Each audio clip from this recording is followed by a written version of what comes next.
No, I guess it is 10:30. Hey everyone, welcome to another edition of the Laughing Place Movie Club. We've got, I'll get this right eventually, we got Becca, we got Mike, and we got Jeremiah down there. Oh, now you're switching things up on me. All right, great. So as you can see on the bottom there, we are talking about Fantastic Four, the less bad one tonight. At least, I would agree with that statement. Yeah. However, I haven't even seen the new one, and I refuse to watch it. So, it had been a really long time since I watched the 2005 Fantastic Four movie. What about you guys?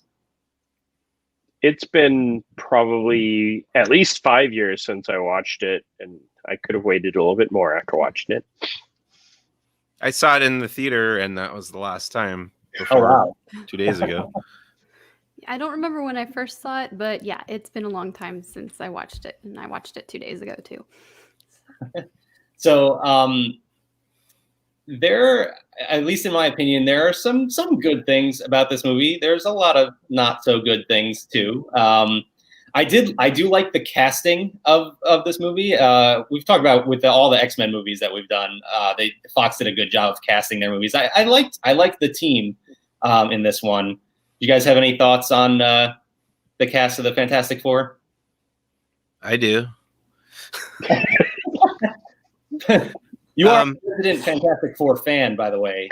So yeah, please. Yeah. Fantastic Four is my favorite Marvel superhero team. The Thing is my favorite Marvel superhero, and I think that Michael Chiklis is great as the Thing.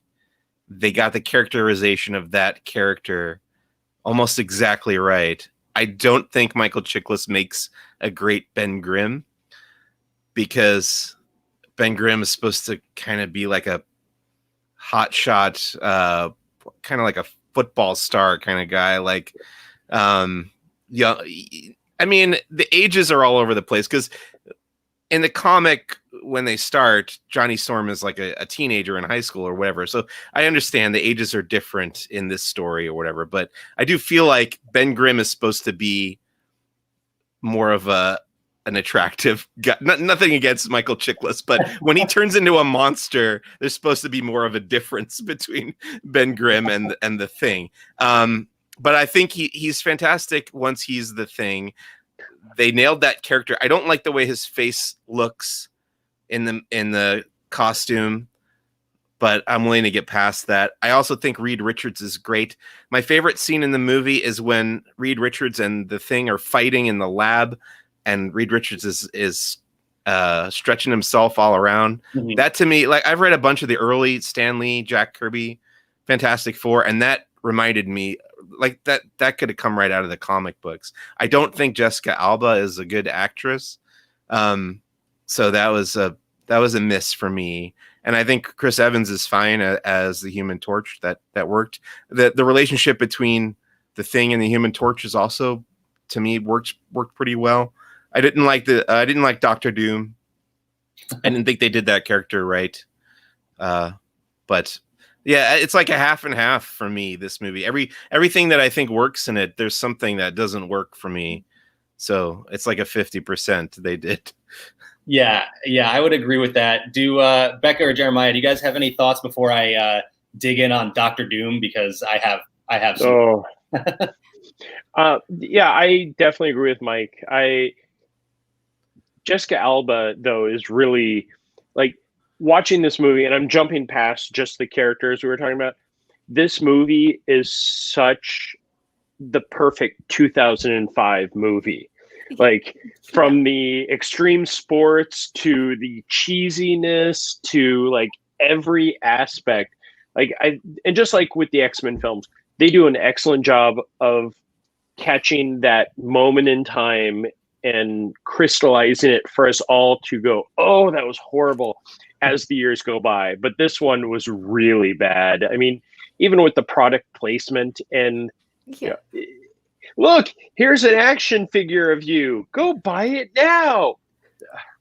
But yeah, I think Jessica Alba, though, was probably the worst casting. It was definitely just, hey, here's a face and in a body, and I don't feel bad saying that because really that's the main part of her in this movie is look, here she is in bra and panties. No, come on. She was this franchise's Halle Berry, right? Like she was the big name, the big, draw. So, Becca, what about you? Anything else? I didn't hate Jessica Alba as Sue Storm, but I really prefer Chris Evans as Captain America. So I'm very glad that he still got to stay in the Marvel universe, but that he wound up in the MCU. And I thought that I did enjoy the casting. I liked each of the actors for the characters. I thought they did a good job. Yeah, on that note, I actually wanted to ask you guys, it seems weird to ask this question now after how many movies he's done, but do you prefer Chris Evans as Captain America or as Johnny Storm? Cap.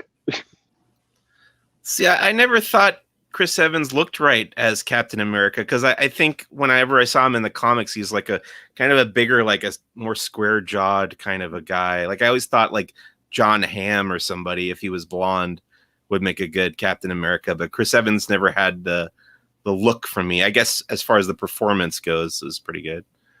Yeah, I would agree with that. I thought actually, I remember when Chris Evans was cast as Captain America, I thought, well, he's Johnny Storm. I thought he was great as Johnny Storm. Even going back and watching it, he really was that character. I thought he did a really good job. And then obviously now it's like he is Captain America, so it's weird to go back and see him really in any other role. But I did enjoy his performance as Johnny Storm.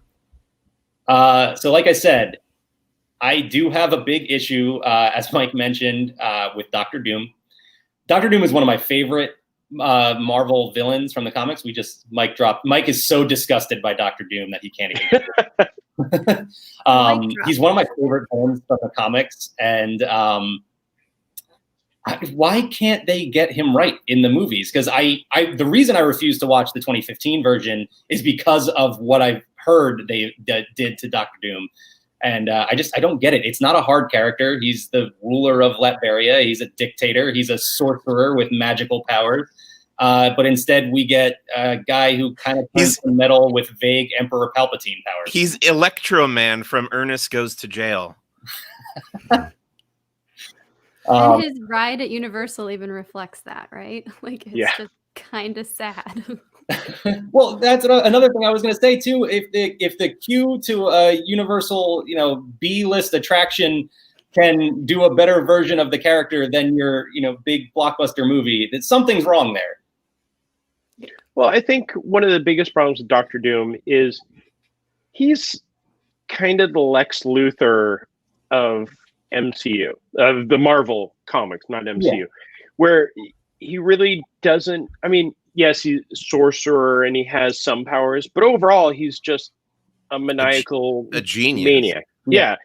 And then this, and just like Emperor Palpatine powers, like when he's shooting the bolts, when he's coming out at the end, it's like, where did this power come from? He was already turning into metal, and then somehow he made the cloud hit him again, and now he can shoot electrodes. Okay, I give up.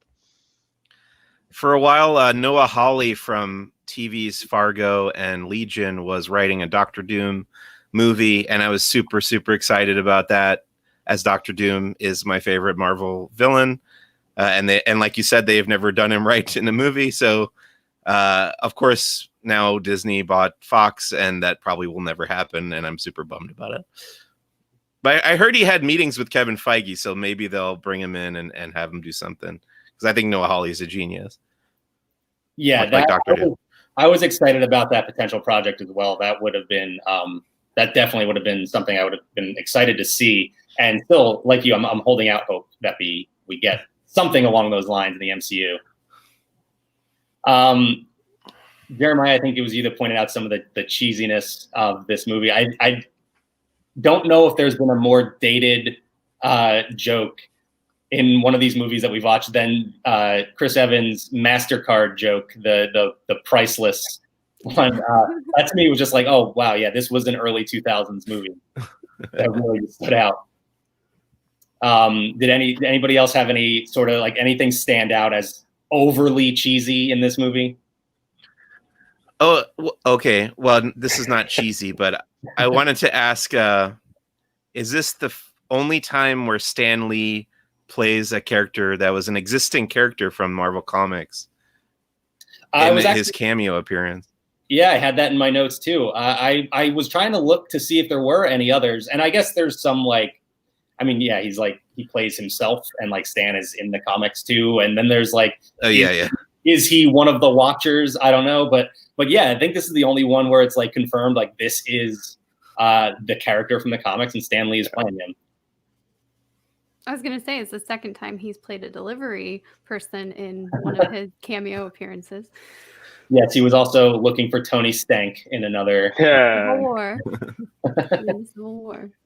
No, I think back to the cheesiness, like really you say the priceless one is the Chris Evans, but the end where he's like, okay, I need names and I need shots. And I was like, oh God. Bartender. Yeah. Not cheesy, but I thought it was interesting that ESPN was featured for like the X Games when he was showing off. Johnny was showing off his skills on that dirt bike or something. I don't even know. But I thought it was the motocross. Yeah, motocross. There we go. That ESPN had a big banner in there, and I'm like, how much did they pay to be in this movie? Why didn't there's so much sports like. There's so much product placement in that scene when they're outside the arena. There's all these like Gatorade ads and all sorts of stuff behind them. That didn't bother me as much because it felt almost like tongue in cheek. Like they were like, "Oh, we're aware of all this product placement. We're just going to beat you over the head with it and just keep throwing more and more at you." One of the things that stood out to me as weird too is why did the Fox movies always have to explain the hair color? Like they pointed out, that it changed Richard's hair. It happened in the X-Men movies too. I don't understand. We don't need an explanation for hair color. Well, I think that was one of the big things about this was the Fantastic Four's origin, and they've messed it up every time. It's very simple. This, like, we're going to learn about how mutation came, but we're not really talking about mutation. We're talking about DNA. It's like, come on, just go with the comic that's been around since the 60s that is very easy to understand. And then throwing Victor up there was just a bad one. Like, again, back to the bad Victor Von Doom characterizations. Yeah, it's a simple formula, right? There's a reason you're making this movie. It has a fan base from over, I guess at this point, over the last 60 plus years. So why change the story? It's already written for you. Just go out, give us what we already wanted. Mike, you mentioned briefly earlier the Thing's suit in this movie. To me, I don't know if anybody else felt this, but it reminded me a lot of the 90s Teenage Mutant Ninja Turtle movies. That costume just kind of gave me those vibes. I don't know if anybody ever saw the story. I believe it was New York Times. Michael Chiklis talked about what a nightmare it was to work in that suit. He specifically called it a physical and psychological nightmare. That's funny because I think Michael Chiklis campaigned to get this role because he grew up on the Fantastic Four comics and loved Ben Grimm, as I do, and wanted to play him and was relatively famous enough, I guess, to get it, though he was mostly known as a TV actor from The Commission, The Shield and stuff. But yeah, that's fun. Kind of ironic that he signed his own death warrant and having to wear that Thing suit. I think the Teenage Mutant Ninja Turtles are a little more impressive, though. Those are done by Jim Henson and really cool to me. The original Ninja Turtle movie, some good costumes. Yeah, I would agree with that. Yeah, there's one point where Ben, like towards the end, when after they've superheated and they all team up against Doom to melt him, he turns and his arm should only be to this point, but the prosthetic and everything looks like his arm is another 1.5 feet longer when he turns. Like, what did you guys do to his poor guy? Well, he briefly got Reed Richards powers too, and just kind of extended a little bit. Right. I will say that the plot point where Ben Grimm turns back to his human form and then decides to become the Thing again is another thing that they do constantly in the early comics. Like every 5 issues, Ben Grimm is back to his human form, and then there's some reason where he has to go and become the Thing again. So that was very true to the comics. Yeah, it was a nice little nod that they threw in there. Like you said, it was interesting that he wanted to play the character, and then he talked about how much of a nightmare the suit was, and then he ended up doing another movie after talking about how much. Right, I'm sure he was contracted to do another film. Yeah, I think in the second one though, Lawrence Fishburne I think had a similar deal where he was a huge fan growing up and campaigned to play the voice of the Silver Surfer. When are we going to get Rise of the Silver Surfer on Disney Plus? Is that coming? I thought that was. I've never seen it. I thought that one was on there earlier, and then they took it off. I could be wrong about that. Oh, maybe. I never watched it since we got Disney Plus. I'm guessing we'll probably get a notification at the bottom of the screen if it was ever on there shortly. I thought it was interesting that these movies, this one specifically, came out shortly after the Spider-Man movies, which really kick the superhero movie into the next gear. And you had the first exposure of the Fantastic Four to the public, and it was the exact opposite of Spider-Man. Everybody instantly loves the Fantastic Four. They become these celebrities, whereas Spider-Man is can't go on the street without the police chasing him. So I thought that was an interesting dynamic to introduce at this point with what's happening with superhero movies. Right, but this is kind of the way it is in the comics too. They're just kind of like celebrities. Yeah. But in this one, wasn't in the movie, wasn't Johnny Storm a pseudo celebrity already, kind of before they became Fantastic Four? There's some reference to him being an underwear model or something, right? Yeah. He was. Yeah, Grimm's Ben says something about not the underwear model, and I'm guessing he was some type of extreme sports. Yeah. Didn't he work for NASA, or wasn't he a pilot? Yeah, there was also some sort of connect. He was everything. He did a lot of stuff before becoming the Human Torch. Yeah, they kind of give his backstory through Ben insulting him by he dropped out of the program and this and that, but somehow he gets to fly the spaceship up to the station over Ben, who and he's a snowboarder too, so yeah he's a little bit of everything. And the snowboarder. So do you guys know who the and this is as it's quoted in IMDb, do you know who the sexy nurse is? Yeah, I did also. I had a note for that as well. Maria Menounos was the nurse in this movie. That was an interesting one. She's been in every movie ever since because of the pre-show stuff, right? Yeah. That's exactly what I was going to say. I saw New Mutants in the theater last week, and I got there about a half hour before the movie started. So I heard Maria Menounos say her own name about 100 times in that half hour. So it was weird seeing her pop up in this. So that was a weird one. Also, if anybody's a fan of The Walking Dead, Laurie Holden, who played Andrea in The Walking Dead, was also briefly in this movie as well. You mean the X-Files, Marita Covarrubias? Sorry, it's just in the X-Files. What part did she play, Mac? What part did she play in The Walking Dead? No, in Fantastic Four. She was Ben's wife. Debs. Wow. Yeah, Debs.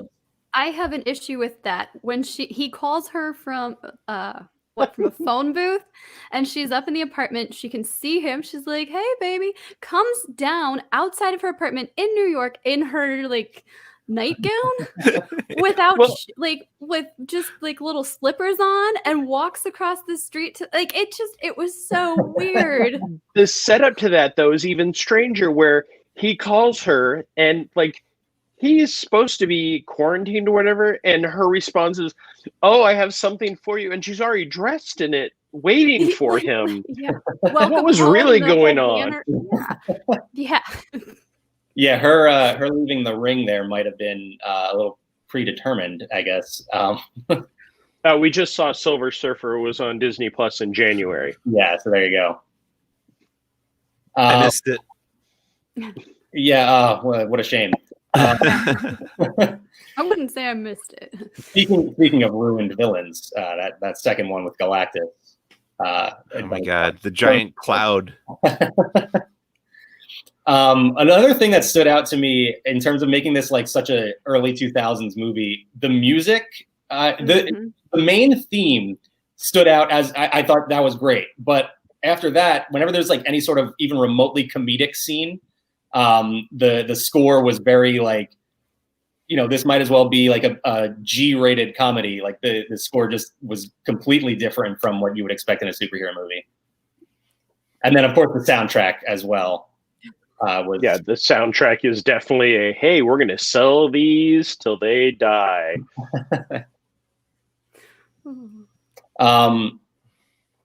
I thought, I expected, well, I guess not now, I didn't expect, but when you are going to see a Fantastic Four movie, what's the one thing you know about the Human Torch is the flame on catchphrase, right? So I thought it was very weird that they used it in the moment that they did when he's trying to, get away from a missile, but like running away from the fight. It was a weird moment. I thought it just felt like a missed opportunity. Felt like that could have been a really cool moment in the movie. Yeah, that's kind of a trend because the way they handle the catchphrases is very odd because it's Clobberin' Time gets introduced by Johnny Storm, who's like says that it's part of the prototype action figure is going to say this line. And then like Ben Grimm like adopts it from that, I guess. I don't know. Yeah, like you'd think that would be something that, but that's better than the way they handle it in the Josh Trank version, because I think from my recollection, his brother is like beating him up when he's a kid. And that was like his brother's catchphrase that he stole or something. Yeah, that movie's worse. Yeah, furthering the fact that I will not be watching that movie.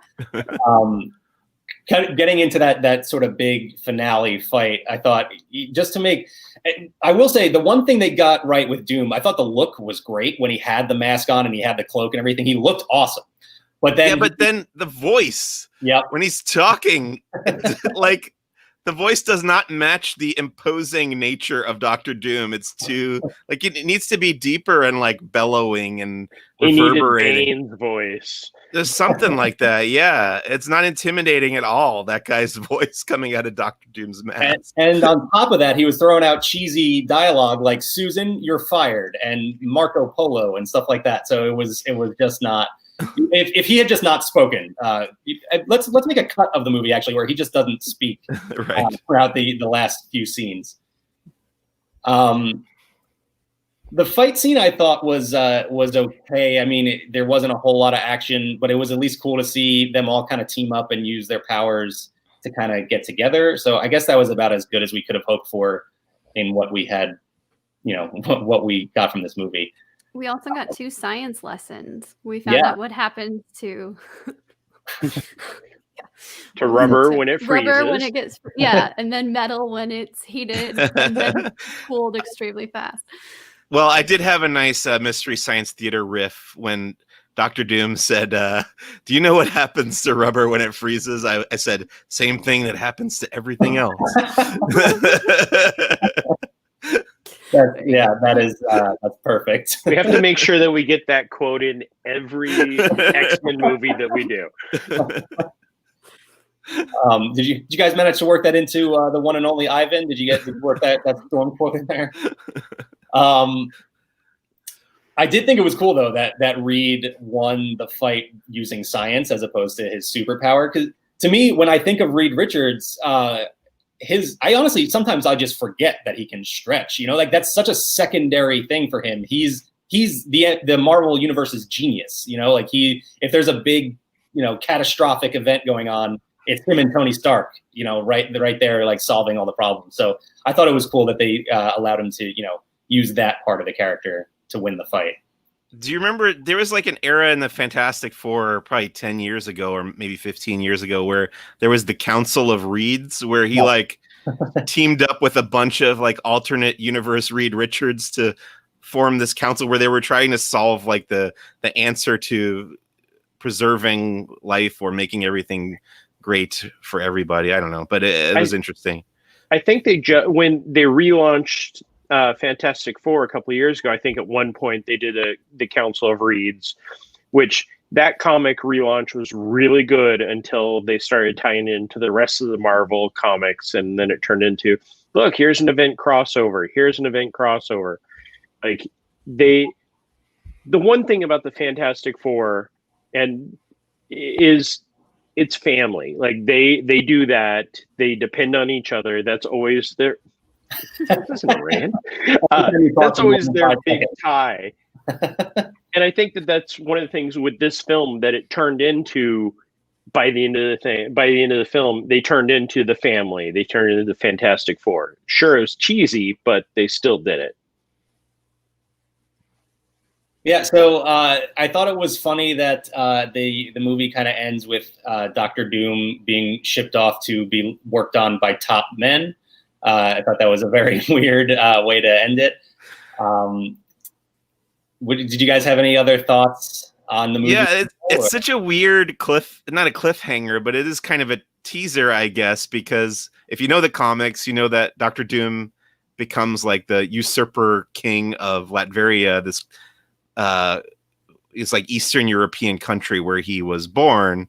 But if you don't know that, I mean, I guess a lot of these teases at the end of Marvel movies are reliant on your foreknowledge.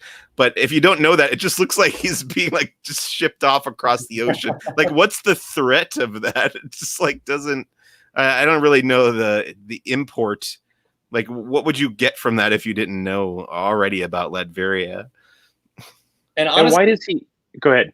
I don't think they ever even delivered on. If I'm recalling, it's been a while since I watched Rise of the Silver Surfer, but I don't think Latveria was even really a part of that movie. So I'm not sure that it even led into anything really. So I honestly don't remember if Doctor Doom is even in that film. He was, but is he okay? But I don't.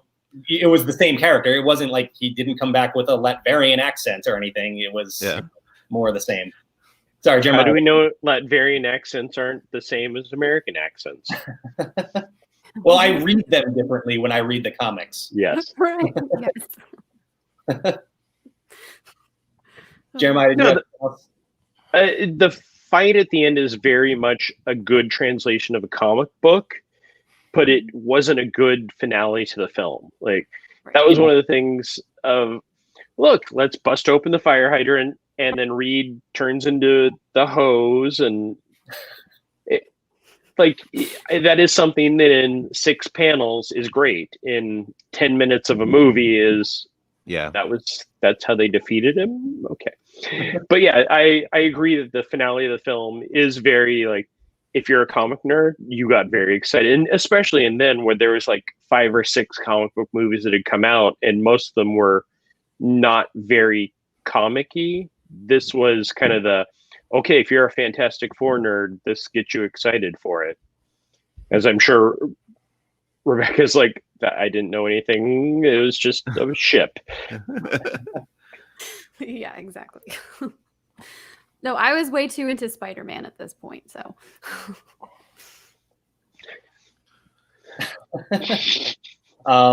Yeah, I guess we won't be doing those Tobey Maguire Spider-Man films anytime soon, but until Disney buys Sony, right? Yeah.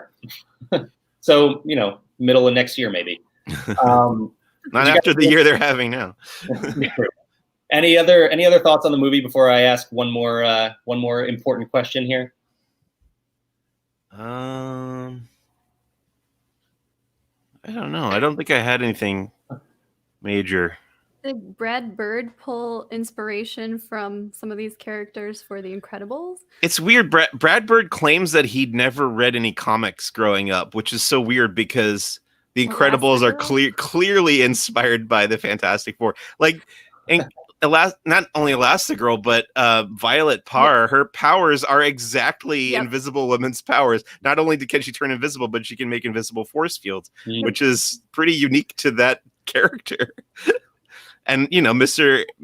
Incredible is basically the Thing, but in more recognizably human form, right. I guess. So yeah, they all. I mean, then there's the fast one instead of the flaming one, I guess. But then Jack can do all sorts of things and turn Yeah. into fire. Well, Jack is the super Skrull. Oh, I was going to say Jack Jack Franklin Richards, but yeah, Skrull is probably more accurate. Now we're crossing into a whole other talk. Okay, what's your big question, Mac? So I just wanted to get your guys' thoughts on the Fantastic Four joining the MCU and how you think you would like to see that happen. Can I start? Yeah, go ahead, Mike. I think a good way to do it would be to have the Fantastic Four already established in an alternate universe and bring them in. You remember do you remember Ultimate Fantastic Four? Did you ever read that? If I did, it was very briefly. I definitely didn't get through the whole series. I remember how they introduced the Marvel zombies in Ultimate Fantastic Four was Reed Richards found, he started experimenting with looking into other alternate realities and stuff, and he found another Reed Richards in an alternate dimension. And this is the first time that this Reed Richards had done that. But then that Reed Richards turned out to be a zombie, and that was the first time the Marvel zombies showed up or whatever. But I think that would be a great way to do it in the MCU and not have to do the whole origin when they're young and everything, especially if like John Krasinski and Emily Blunt are going to play these characters, which I think are perfect casting. John Krasinski as Reed Richards would be great. You can have him be older already, have the team established. You just bring him in. You don't have to send him to space and belt them with the cosmic rays again. Don't worry about it. Just have them exist. Maybe you have like a little recap of what happened in their lives, but you could just bring them in that way and then take it from there. That would be my idea.